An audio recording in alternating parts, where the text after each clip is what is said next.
미 중부 지역에 있는 시카고에 위치한 웰로 크릭 교회라고 하는 교회를 방문했습니다. 제가 오늘 영상을 띄울까 그러다가 그런 것만 보면 또 이 초점이 딴 데로 갈까 봐 일부러 영상을 안 띄우는 거예요. 교회인 줄 몰랐어요. 저희가 큰 버스로 이렇게 투어를 하면서 그 교회 갔는데 여기가 무슨 해상가, 왜 그렇게 건물이 큰지.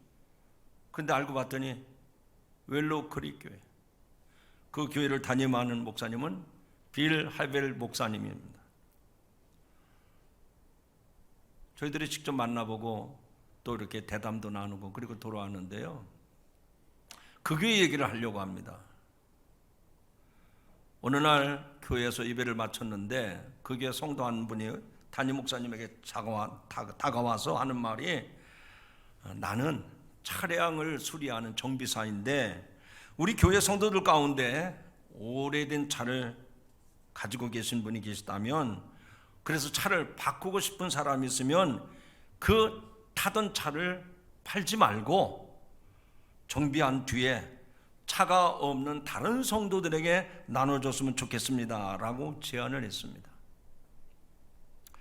그리고 수리는 자신이 맡고 그 수리비는 일체 받지 않겠습니다 라고 제안을 했습니다. 그때 목사님이 그 말을 듣고 참 좋은 생각이다 그랬는데, 이거를 어떻게 교회에다가 공론화시킬 수가 없었던 거예요. 그래서 교회 중직자들한테 여러 번 말할 기회를 찾다가 그냥 지나가는 말로 이렇게 넌지시 성도들한테 얘기를 했습니다. 우리 교회 아무개 분이 차량 정비사인데 이렇게 차를 바꾸시는 분들은 팔지 말고 그분이 맡아서 수리를 한 다음에 차 없는 분들한테 그냥 줬으면 좋겠다 그러는데 어떻게들 생각하십니까? 그래서 그 얘기가 공론화되었는데 중직들이 그 이야기를 듣고 매우 진지하게 의논을 하기 시작했습니다. 그래서 교회에서 이제 광고를 냈어요. 그런데 이게 웬일입니까? 성도들이 아직 차를 바꿀 때도 안 됐는데 멀쩡한 차를 다 가지고 와가지고 수리를 거쳐서 그 지역의 어려운 성도들한테 차를 그냥 주는 거예요. 그냥 다 나눠주는 거예요. 그러면서 이 빌 하이벨 목사님이 고백하는 겁니다. 내가 그분으로 하여금 그 얘기를 처음 들었을 때는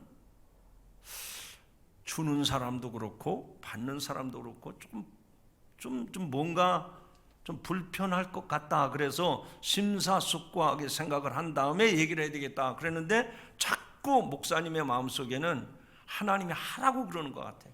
그래서 중직들한테 얘기를 했고 중직들이 그것을 좋게 받아들여서 적극적으로 나서서 교회 안에 놀라운 은혜의 역사가 나타났습니다. 할렐루야. 우리 교회도 한번 해볼까요? 왜 그런 눈빛으로 쳐다보십니까?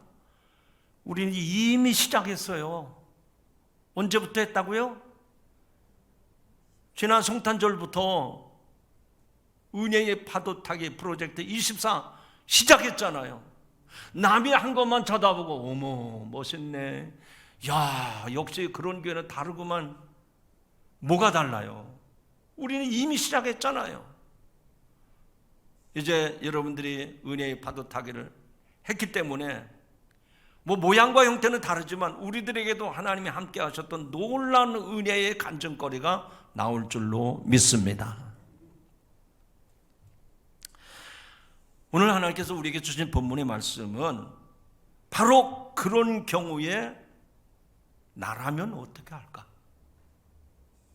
해야 될까? 말아야 될까? 이거 했다가 괜히 입소문만 타고 괜히 꺼내지 않는 것이 더 나을 뻔했는데 그래서 후회하지는 않을까? 이런 경우들이 있어요. 내가 교회에서 집사로서 권사로서 장로로서 내가 좀 이런 일을 좀 선뜻 나서서 하고 싶은데 목사님은 흔쾌하게 여기실까? 아니 다른 장로님들은 속으로 못마땅히 하지는 않을까? 이런 일들이 있단 말이에요. 여러분에게 과연 그런 경우에 나는 어떻게 할까? 그러나 하나님은 우리가 주님의 이름으로 부족하지만 순종하고 나가면 하나님께서 큰 은혜로 역사하실 것을 믿으시기 바랍니다. 자, 오늘 본문의 내용은 요나의 이야기입니다. 요나. 이 설교를 듣다가 어느 순간에 그 요나가 바로 요나네. 요나. 그런 깨달음이 있기를 바랍니다. 아유, 나는 그런 경우 없어. 저 사람 얘기지. 아무개 얘기야. 그렇게 생각하지 마시고 말씀을 듣는 가운데 그 요나가 바로 나구나 깨달아지는 은혜가 있기를 주님의 이름으로 축원합니다. 자, 니느웨는 지금의 이라크 땅 북쪽에 위치한 시리아와 터키 접경 지역의 땅입니다. 니느웨는 대제국이었던 아수르의 수도였습니다. 아수르가 그 당시 세상을 호령하던 300년 동안 이스라엘을 잦은 침략과 약탈로 이스라엘 백성들이 고통을 받고 있었습니다. 그리고 조공까지 바쳐야만 했습니다. 그런데 요나는 자기들을 침략하고 조공까지 뺏어가는 그 아수르 니느웨를 향해서 하나님의 심판의 메시지를 전하라 라고 명령을 받은 거예요. 그러나 요나는 마음이 편치 않았습니다. 아니, 저 아수르 니느웨 도성 사람들은 하나님의 심판을 받아야지, 하나님의 벌을 받아야지 저들한테 가서 복음을 전하라고 못마땅했어요. 그래서 하나님의 말씀에서도 불구하고 요나는 니느웨로 가지 아니하고 다시스 가는 정반대 방향의 배를 타고 거절을 한 겁니다. 그러나 우리가 요나서 1장 2장에 보면 요나는 어떤 화를 당하죠? 하나님의 명령이 떨어졌음에도 불구하고 자기 생각대로 그냥 마음대로 딴 방향으로 간 거예요. 풍랑을 만납니다. 그래서 바다 깊은 곳에 빠지는데 큰 물고기 뱃속에 들어가서 험한 고통의 시간을 보냅니다. 결국은 뭐 2차 저차 2차 해서 요나가 살아나요. 뱃속에서 고기 뱃속에서 살아납니다.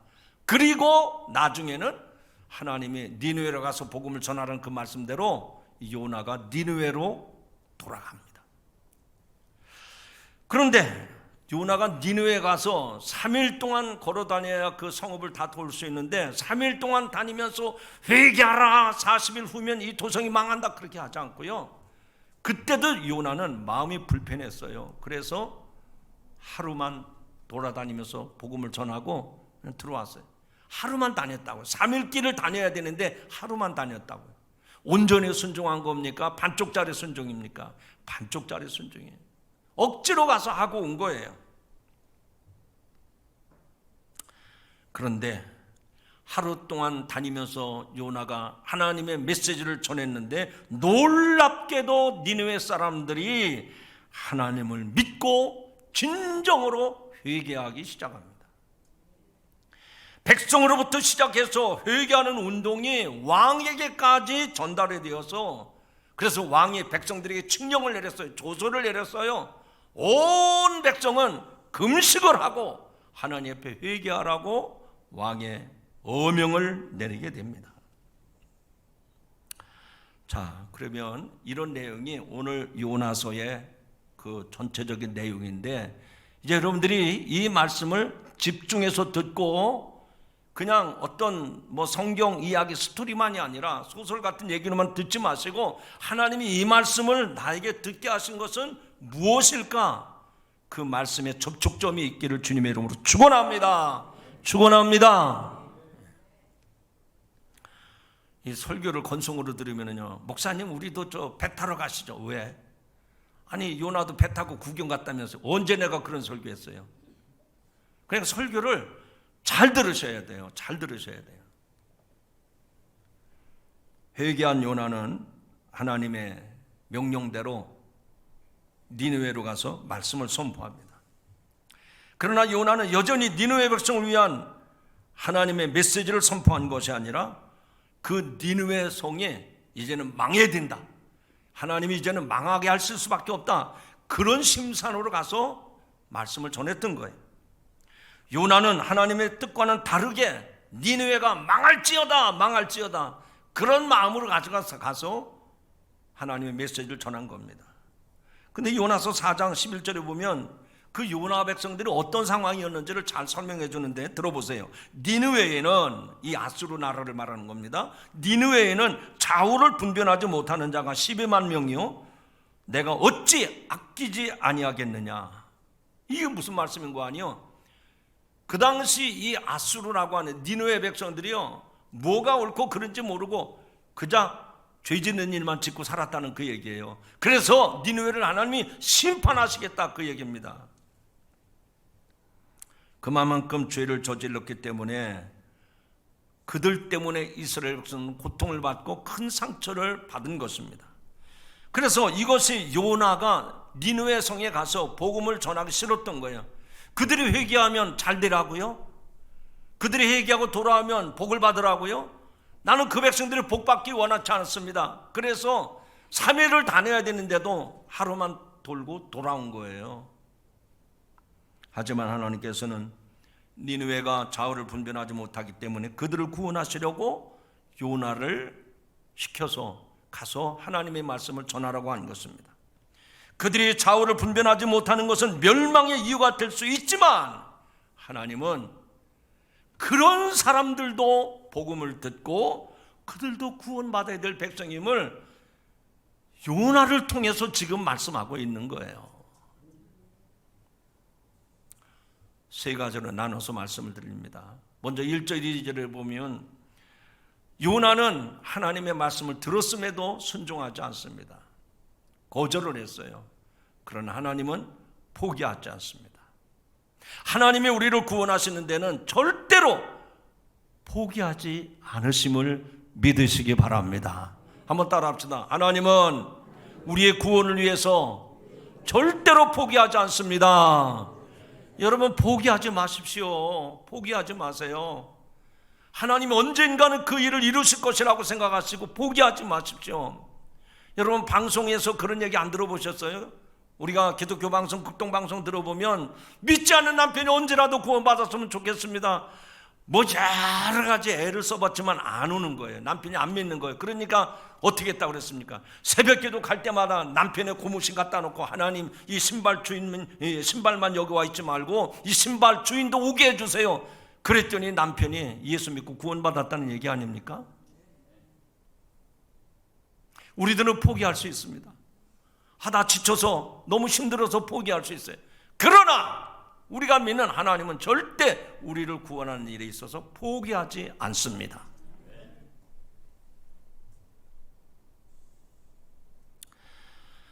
요나는 하나님의 명령에 순종하지 않았습니다. 결국 풍랑과 물고기 뱃속에서 갇힌 사건을 겪은 후에야 다시 하나님의 명령 앞에 서게 됩니다. 하나님께서는 광풍과 물고기를 통해서 요나에게 하나님이 어떤 분인지를 보여주셨어요. 특별히 오늘 1절 말씀에 보면 여호와의 말씀이 두 번째 요나에게 임하니라. 한 번 1장에서 말씀했어요. 그런데 두 번째, 오늘 3장 1절에서 두 번째로 요나에게 말씀을 하신 겁니다. 이건 뭘 얘기한다고요? 하나님 포기하지 않아요. 요나가 하나님의 말씀을 들었음에도 귀를 닫고 엉뚱한 방향으로 갔지만 하나님은 포기하잖아요.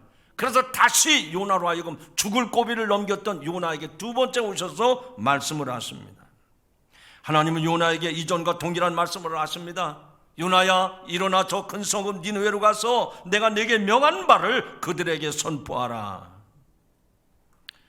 이처럼 하나님은 자신의 종들의 불순종과 기대에 못 미치는 행동이 있음에도 불구하고 자신이 선택한 종들을 포기하지 아니하시고 될 때까지, 할 때까지, 구원받을 때까지, 아멘 안 하셔도 저는 끝까지 할 겁니다.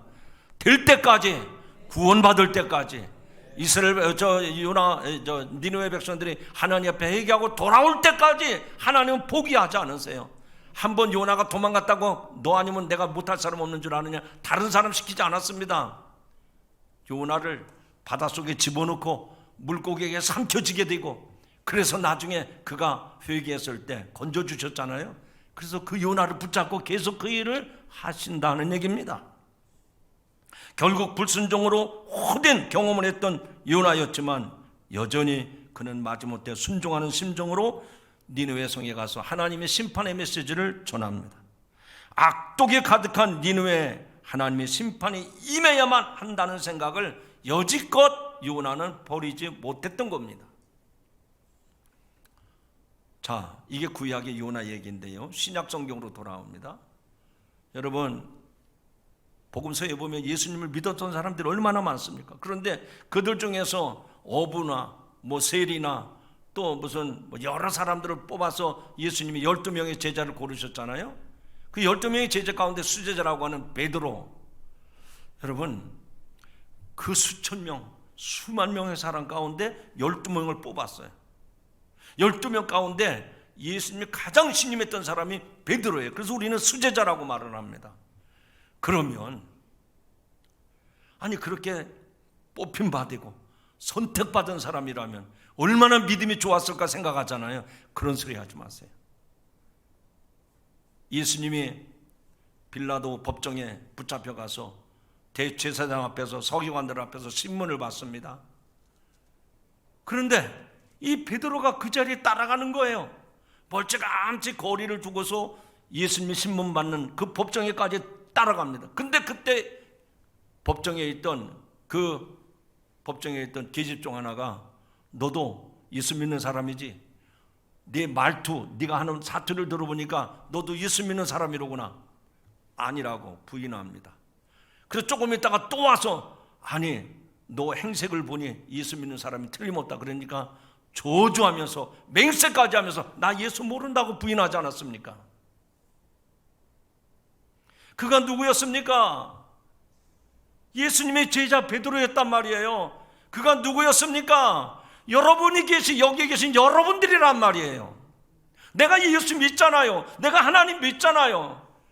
그런데 막다른 상황에 딱 사람들이 저와 여러분을 물어봅니다. 너 예수 믿지? 너 교회 다니는 집사 아니야? 권사 아니야? 아닌데요. 나 그런 일 없는데요. 얼굴 안색도 변하지 않습니다. 부끄러운 줄로도 몰라요. 그게 베드로였고, 그게 요나였고, 그게 오늘 여기 있는 저와 여러분이라는 말입니다. 그런데요, 그렇게 예수님 모른다고 부인하고 저주하고 맹세까지 했던 베드로에게 주님이 다시 찾아오십니다. 그리고 베드로에게 이런 말씀을 하세요. 네가 나를 사랑하느냐? 베드로야, 내가 이 사람들보다 나를 더 사랑하느냐? 그때 베드로는 고개를 떨굽니다. 할 말이 없어요. 그러면서 주님이 그를 탓하지 아니하시고 내 양을 먹이라, 내 양을 치라. 그래서 예수님이 이 세상에 이제 안 계시니까 그 이후로 예수님이 하셨던 모든 사역을 예수님에게 위임해 주면서 내 양을 먹이라고, 내 양을 치라고. 그렇게 믿음 없던 베드로, 예수님 모르라고 부인했던 그 베드로에게 주님은 찾아오셔서 용기를 주셨고 그들을 또 불러 세워주시고 그 베드로를 또 세워주시는 모습을 볼 수가 있습니다. 여러분, 예수님의 모습을 통해서, 요나를 부르시고 그를 세우시는 그 모습을 통해서 우리는 무엇을 발견할 수 있습니까? 그래요, 세상 사람들은 저와 여러분을 선택했다가 마음에 들지 않으면 끊어버립니다. 그냥 나가라고 그래요. 나는 당신하고 필요 없습니다. 관계를 다 끊어버립니다. 그런데 예수님 어떻습니까? 하나님은 어떤 분이셨어요? 요나가 하나님의 말씀을 듣고 엉뚱한 길로 갔을 때에도 그를 꼬꾸라뜨려서라도 물속에 집어넣어서라도 요나를 돌이키게 하시고 그를 니느웨 성에 가서 복음을 전하게 하신 줄로 믿으시면 아멘 하시기 바랍니다. 베드로에게 주님 찾아오셨잖아요. 아마 그 빌라도 법정에서 예수님과 눈을 딱 마주쳤을 때 소름이 끼쳤을 거예요. 아이고, 내가 예수님을 부인하다니, 내가 예수님 모른다고 했다니. 그런데 법정을 떠나서 갈릴리 해변에서 고기잡이하고 있을 때 예수님이 찾아오셔서 사랑하는 시몬 베드로야, 네가 나 사랑하느냐? 그러면서 내 양을 먹이라고, 내 양을 치라고 다시 그를 믿어주고 신뢰하면서 그에게 주님의 사역의 전권을 위임하신 모습을 볼 수가 있습니다. 사랑하는 성도 여러분, 저와 여러분 하나님 앞에서 참 부족한 사람들입니다. 얼마나 얼굴이 두꺼운지 주님을 모른다고 할 때도 있었고 주님의 영광을 가리울 때도 많았습니다. 그럼에도 우리 같은 사람들을 포기하지 않고 또 찾아오시고 또 부르시고 우리들에게 그 사명을 맡겨주심을 믿으시면 아멘 하시기 바랍니다. 불순종으로 인해서 물고기 뱃속에서 죽을 날을 기다리던 요나를 하나님께서 구해주셨습니다. 그리고 다시 한번 요나에게 사명을 맡겨주셨습니다. 하나님께서는 요나가 아니라 다른 사람에게 그 사명을 맡기실 수가 있어요. 왜? 요나밖에 사람이 없는 게 아니거든요. 얼마든지 사람은 있어요. 요나가 아니어도 전능하신 하나님께서는 자신의 힘으로 자기의 계획과 뜻을 이루어 가실 수 있습니다. 왜냐하면 전능하신 분이기 때문에. 하지만 하나님께서는 불순종하는 요나를 붙들고 다시 한번 그에게 기회를 주십니다. 요나는 결국 하나님의 말씀대로 일어나서 마지못해 니느웨 성으로 갑니다. 3절의 말씀입니다. 요나가 여호와의 말씀대로 일어나서 니느웨로 가니라. 여기 니느웨로 갔을 때는요, 할렐루야 기뻐 뛰며 춤을 추면서 간 게 아닙니다. 내가 꼭 가야 되나? 나는 마음이 편치 않은데 저렇게 못된 사람들 벌을 받아야지, 저들에게 가서 회개하고 저들도 구원받으라고 차마 내 입술로 말을 못 전하겠는데 내가 꼭 이 길을 가야 되나? 지금 요나는 그런 심정이에요. 요나에게는 하나님의 뜻에 순종할 만한 자신만의 이유가 있었습니다. 그가 니느웨를 미워하는 분명한 이유가 있었단 말이에요. 이것은 요나뿐만이 아니라 이스라엘에게는 니느웨를 미워할 수밖에 없는 분명한 명분이 있었어요. 이유가 있었어요. 그것은 아수르의 수도였던 니느웨 사람들은 자기 나름대로 대제국을 건설하고 세계를 지배할 때 오랜 시간 동안 이스라엘을 괴롭혔습니다. 그러니 지배를 받은 이스라엘 백성들의 입장에서는 아수르가 원수와도 같았던 겁니다. 그래서 하나님은 니느웨를 심판하기로 작정하셨고 요나에게 심판의 메시지를 전하라는 명령을 내리신 겁니다. 저와 여러분도 하나님의 일을 하는데 하나님께 순종하지 못할 많은 이유들이 있습니다. 마찬가지로 우리의 수많은 불순종의 이유는 하나님 앞에서 합당한 것이 아니라 하나님 앞에서 충분한 조건이 되지 못합니다. 사무엘상 15장 22절에 보면 순종이 제사보다 낫다고 하는 말씀처럼 하나님은 순종을 가장 기뻐하십니다. 하나님은 우리의 순종을 통해서 하나님의 거룩한 뜻을 이루어 가심을 믿으시기 바랍니다. 그렇기 때문에 순종은 어떻게 해야 될까요? 여러분이 이런 말씀 들을 때 여러분 나름대로 여러분의 입술로 고백이 나와야 돼요. 따라합시다. 순종은 내게 유익이 없어도, 내게 손해가 나도, 내가 속이 불편해도 어떻게 하라는 거예요? 순종하라는 겁니다. 내가 하고 싶은 일, 내가 만만한 일, 내가 하면 내가 영광 받을 일, 그런 것만 골라서 하지 말고요. 순종은 내게 유익이 없어도, 아니 내게 손해가 나는 일이 있다 하더라도, 내가 그 일을 했는데 내가 욕을 먹는 한이 있더라도 순종은 해야 되는 겁니다. 오늘 우리 반석교 성도 여러분들이 그런 은혜가 임하시기를 주님의 이름으로 축원합니다. 그러면은요, 풍랑이는 파도가 이는 바다 위에 섰어도요 문제가 안 됩니다. 왜냐하면 우리의 그 순종을 보시고 하나님께서 풍랑을 타게 하시는 줄로 믿으시면 아멘 하시기 바랍니다. 성도 여러분, 순종과 불순종의 사이에는 중간지대가 없어요. 중간지대, 완충지대가 없어요. 나도 교회 다녀요. 나도 직분자고요. 나도 교회에 적을 둔 사람이라니까요. 그래서 순종을 하는데 온전한 순종은 못하지만 내가 반쪽짜리 순종합니다. 그게 순종입니까? 여러분 한번 생각해 보세요. 여러분이 이 손가락질에다가 가락지를 끼잖아요. 여기다가 구리반지 끼고 나는 금반지 찼다 그런 사람이 있어요? 없어요. 다 순금 반지를 끼고서 이러면서 머리가 아프니 뭐 이러잖아요.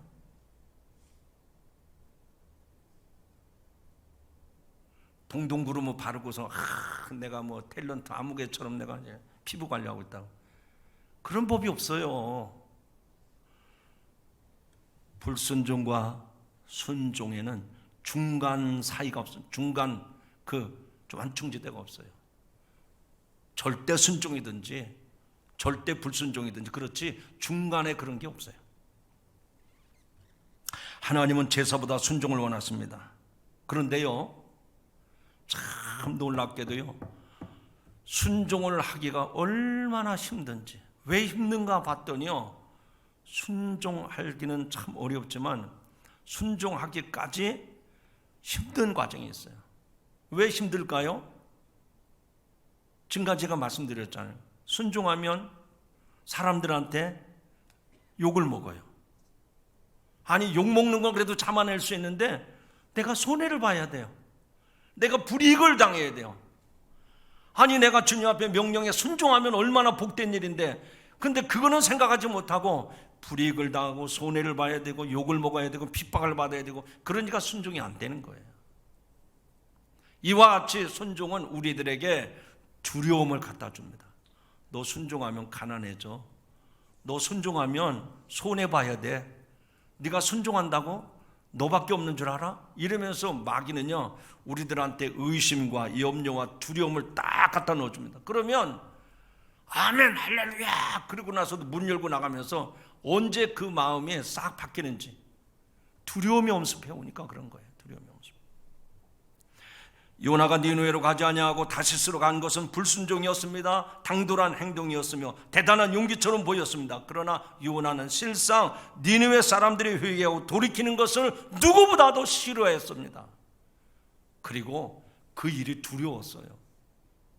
정말 니느웨 사람들에게 가서 내가 회개하라, 아니 우리를 침략하고 우리를 못 살게 한 사람들인데 그 사람들한테 회개하라고? 그 사람들 돌팔매질 하지 않을까요? 그러니까 이런 생각 저런 생각해서 모르겠다 귀를 막고 그냥 자기 혼자 다시스 가는 배를 타고 도망을 간 겁니다. 자신의 조국을 짓밟은 원수인 니느웨가 회개해서 멸망을 피하는 것을 원치 않았던 것입니다. 하나님이 기뻐하시는 순종은 어떤 걸까요? 이 말씀을 들을 때 여러분에게 어떤 감동이 있기를 바랍니다. 따라합시다. 하나님이 기뻐하시는 순종은, 그냥 똑바로 얘기를 하셔야 돼요. 다시, 하나님이 기뻐하시는 순종은 즉시 기쁘게 온전히, 그렇게 하세요. 즉시 하세요. 즉시. 내가 좀 생각해보고 그거 순종 아닙니다. 기쁘게 하는데 내가 편치를 않아, 그거 순종이 아니에요. 하려면은 온전히 순종하세요. 온전히. 아브라함, 하나님께서 백성이 낳은 아들을 번제로 바치라. 아니, 주실 때는 언제고 그 아들을 달라는 겁니까? 어떻게 달라고요? 번제로 잡아서 짐승 잡듯이. 아니, 내가 그냥 하나님 앞에 드리라 그러면 몰라도 짐승 잡듯이 잡아서 바치라고요? 아브라함은 어떻게 했습니까? 믿음의 조상 아브라함은, 여러분 다 알잖아요. 아브라함은요, 하나님 제가 아내하고 상의 좀 해본 다음에 나중에 좀 말씀드릴게요. 하나님 하필이면 왜 아들을 달랍니까? 내가 집에서 키우는 양 새끼도 많은데 그 양을 달라고 하시죠. 왜 이 사람 이 아들 하나밖에 없는 거 그걸 달라고 합니까? 아니, 그래 하나님이 그렇게 그냥 무식하게 그 짐승처럼 잡아서 달라고요? 도대체 하나님이 하나님이십니까? 아브라함은 그런 생각 들었잖아요. 근데 이 아브라함은요, 즉시 순종했습니다. 그리고 기쁘게, 주신 이도 하나님이시요 취하실 이도 하나님이시니 그래서 이것저것 따져보지 않았습니다. 기쁜 마음으로 하나님 앞에 드렸어요. 그리고 온전히 순종을 했습니다. 어린 이삭을 아침 일찍 깨워가지고 장작을 잔뜩 쌓은 지게를 짊어지고 딱 가게 합니다. 아들을 먼저 앞세워서 한참 가다가 이삭이 아버지, 나무와 이것은 다 준비되어 있지만 번제에 바칠 양은 어디 있습니까? 아버지 아브라함은 차마 할 말이 없어요. 하나님께서 그에게 입술을 열어주셔서 말씀을 하게 하십니다. 글쎄 나도 모르겠다. 하나님이 준비하실 거야. 내가 죽어야 되는데 거기서 말을 못해요. 하나님이 준비하실 거야. 눈물을 삼키면서 하나님이 준비하실 거야. 마지막에 모리아산에서 아브라함이 이삭을 결박시키고 장작더미 위에다 그를 세워놓고 칼을 들어 치려고 할 때 아브라함아 내가 나를 사랑하는 것 이제야 알았다. 뒤를 돌아 숲풀을 바라보라. 숲풀을 바라봤더니 숲풀에 순양이 걸려 있어요. 네 아들 대신 저 순양을 번제로 바치라. 할렐루야. 여러분, 하나님은요 지금도 저와 여러분에게 이런 기적을 보여주시는 거예요. 마지막 세 번째입니다. 4절부터 10절에 나타나는 말씀인데, 결국 요나는 니느웨 성읍으로 돌아가서 하루 동안 다니며 선포를 합니다. 여러분, 40일이 지나면 이 니느웨가 무너집니다. 이 니느웨 성이 망합니다. 요나가 하나님의 말씀에 순종해서 사명을 잘 감당한 것 같지만 사실은 볼멘 소리로 여러분 이 도성이 망합니다, 그냥 좋은 소리로 하는 게 아니라 그냥 억하심정으로 지금 하는 거예요. 니느웨는 성인의 발걸음으로 사흘 길을 걸어야 할 만큼 큰 성읍입니다. 하지만 요나는 사흘 동안 다니지 않았어요. 하는 흉내만 낸 겁니다. 하루 동안 다니고 하나님의 말씀을 선포했습니다. 하나님께 순종한 것처럼 보이지만 요나의 순종은 온전한 순종이 아니라 반쪽짜리 순종이었습니다. 아직도 요나의 마음속에는 니느웨 사람들이 구원받지 못하고 멸망했으면 하는 마음이 컸던 겁니다. 하지만 요나의 반쪽짜리 순종에도 니느웨를 향한 하나님의 은혜는 막지 못했던 겁니다. 요나의 하루짜리 선포를 들었던 니느웨 사람들은 그 말씀을 그대로 받아들이고 금식을 선포합니다. 쥐 고아를 막론하고 똑같은 굵은 베옷을 입고 제에 앉아서 하나님 앞에 회개했습니다. 왕도 베옷을 입고 잿더미 위에 앉았고 왕의 조서를 내려서 전 국민에게 금식하게 하고 하나님께 부르짖어 기도하도록 했습니다. 이들은 자신들에게 기회가 40일밖에 남지 않았다고 절망할 수도 있었습니다. 하지만 그들은 지금이라도 국가적으로 회개한다면 하나님께서 진노를 거두실 수 있다고 하는 희망으로 국가적인 회개운동을 일으킨 겁니다. 그랬더니 하나님께서 니느웨 백성의 회개를 보시고 진노를 거두셨습니다. 요나의 부족한 순종에도 하나님은 거대한 성읍 니느웨에게 회개에 이르도록 하셨습니다. 자격 없던 요나에게 다시 기회를 주시고 긍휼을 베푸신 하나님은 심판의 뜻을 돌이키십니다. 결국 요나의 뜻과 다르게 그들은 하나님께 구원의 은혜를 입었습니다. 즉 반쪽짜리 순종에도 불구하고 니느웨 성읍은 구원받은 줄로 믿으시기 바랍니다. 이제 말씀했습니다. 선포된 하나님의 말씀을 듣고 회개운동을 하고 있던 니느웨와 그 당시 이스라엘의 모습은 큰 대조를 이룹니다. 하나님을 모르는 니느웨는 말씀에 순종하여 회개하고 있었는데 하나님의 선택된 이스라엘 백성들은 여전히 회개하지 않고 있었습니다. 하나님의 입장에서 누가 더 악한 백성일까요? 여러분, 이 말씀을 저와 여러분이 귀를 좀 쫑긋 세우고 들어야 돼요. 하나님의 사자가 말씀을 선포하는데도 나는 상관이 없다고 귀를 막고 있어요. 그런 심판의 메시지는 저 교회 밖에 있는 사람들에게 해당한 것이 나는 상관이 없다고 귀를 막고 있지 않습니까? 하나님이 보실 때 누가 더 악한 백성이냐 말이에요. 이런 모습을 통해서 그동안 요나의 저항과 불순종이 얼마나 어리석은 것인지를 알 수가 있습니다. 하나님의 계획은 우리의 순종 여부에 따라서 좌우되지 않습니다. 우리가 부족하지만 순종하면 하나님의 말씀은 능력으로 역사가 나타나는 줄로 믿으시면 아멘 하시기 바랍니다. 그러나 온전한 순종은 제사보다 낫고 하나님을 기쁘시게 합니다. 오늘 이 말씀 소설 같은 얘기가 아니라 살아있는 말씀이요, 오늘 나에게 주신 말씀으로 받아들이시고 하나님이 여러분에게 어떤 명령을 내리시든지 온전히 순종하도록 힘쓰시기를 주님의 이름으로 축원합니다. 매사에 즉시 순종하고 기쁘게 순종하고 온전히 순종해서 축복받는 여러분들이 되기를 주님의 이름으로 축원합니다. 오늘 이 요나를 통해서 순종하는 것이 얼마나 귀한 것인가 깨닫게 하시니 감사합니다. 하나님의 계획은 우리의 순종 여부에 따라서 달라지는 것이 아니었습니다. 하나님의 뜻에 순종하게 하옵소서. 내게 주신 하나님의 명령에 온전히 순종하여 하나님의 은혜와 복을 누리게 하여 주시옵소서. 예수님의 이름으로 간절히 기도하옵나이다. 아멘.